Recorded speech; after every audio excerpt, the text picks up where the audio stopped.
خاموش آسمان، زمین ساکت ہے، لیکن کہیں بہت گہرائی میں ایک فیصلہ ہو چکا ہے۔ کیا آپ نے کبھی سوچا ہے وہ کون سا لمحہ تھا جب پوری انسانیت کا مستقبل صرف ایک کشتی سے جڑ گیا؟ ایک ایسا نبی جس نے 950 سال تک پکارا، اور ایک ایسی قوم جس نے ہنستے ہوئے انکار کیا۔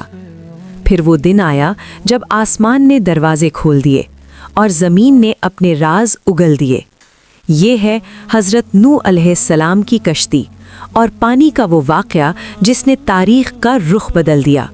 حضرت نوح علیہ السلام اللہ کے عظیم انبیاء میں سے ایک ہیں، قرآن مجید میں جن کا ذکر بار بار آتا ہے۔ یہ واقعہ صرف ایک طوفان کی کہانی نہیں، یہ صبر، دعوت، انکار اور انجام کی داستان ہے۔ یہ ہمیں بتاتا ہے کہ جب حق واضح ہو اور انسان پھر بھی انکار کرے تو قدرت کا فیصلہ ٹلتا نہیں۔ آج ہم اس واقعے کو قرآن اور مستند اسلامی تاریخ کی روشنی میں ایک دستاویزی انداز میں سمجھیں گے۔ زمانہ قدیم، انسانی تاریخ کا ابتدائی دور۔ لوگ ایک اللہ کو جانتے تھے، لیکن وقت کے ساتھ نیک لوگوں کی قبروں کو بت بنا دیا گیا۔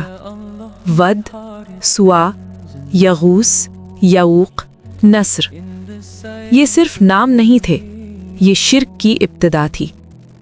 اسی معاشرے میں اللہ نے ایک انسان کو چنا، حضرت نوح علیہ السلام، ایک نبی، ایک دائی، ایک تنہا آواز۔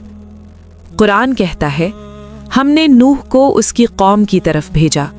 وہ دن رات بلاتے رہے، کھلے عام بھی، خاموشی میں بھی، اے میری قوم، اللہ کے سوا کسی کی عبادت نہ کرو۔ لیکن جواب، طنز، تمسخر، انکار۔ سال گزرتے گئے، دہائیاں بدل گئیں، صدیاں بیت گئیں۔ نوح علیہ السلام 950 سال دعوت دیتے رہے۔ قرآن میں ان کی فریاد محفوظ ہے، اے میرے رب، میں نے اپنی قوم کو رات دن بلایا، لیکن ماننے والے بہت کم تھے۔ اکثر لوگ کہتے، یہ تو ہمارے جیسے ایک انسان ہے۔ طاقتور سردار کمزور ایمان والوں کو دباتے، جو ایمان لاتا اس کا مذاق اڑایا جاتا۔ یہ صرف انکار نہیں تھا، یہ ضد تھی، یہ تکبر تھا۔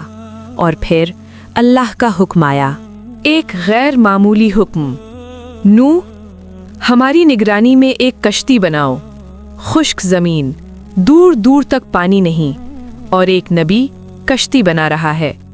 لوگ گزرتے، قہقہے لگاتے، نوح، کیا اب تم بڑھئی بن گئے ہو؟ وہ مسکراتے نہیں، وہ جواب نہیں دیتے، وہ جانتے تھے کہ وعدہ سچا ہے۔ قرآن کہتا ہے، جب وہ ان پر سے گزرتے تو مذاق اڑاتے۔ کشتی بنتی رہی، خاموشی سے، یقین کے ساتھ۔ یہ کشتی صرف لکڑی کی نہیں تھی، یہ ایمان کی علامت تھی۔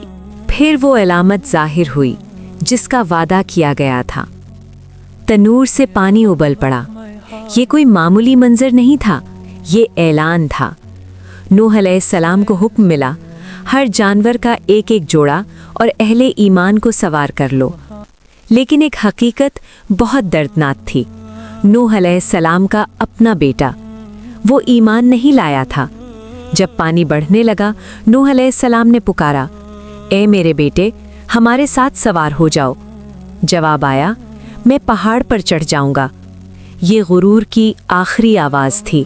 اور پھر آسمان پھٹ پڑا، بارش نہیں، طوفان، زمین سے چشمے پھوٹ پڑے۔ قرآن کہتا ہے، ہم نے آسمان کے دروازے کھول دیے اور زمین سے پانی ابل پڑا۔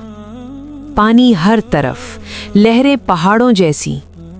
کشتی ہچکولے کھا رہی ہے، اندر ایمان والے خاموشی سے دعا میں، باہر ایک پوری قوم ڈوب رہی ہے۔ نوح علیہ السلام اپنے بیٹے کو دیکھتے ہیں، ایک لہر آتی ہے اور سب ختم۔ یہ لمحہ صرف تباہی نہیں، یہ عدل ہے۔ جب حق کو بار بار ٹھکرایا جائے تو انجام آتا ہے۔ آخر کار پانی اترنے لگتا ہے، کشتی جودی پہاڑ پر ٹھہرتی ہے۔ ایک نیا آغاز۔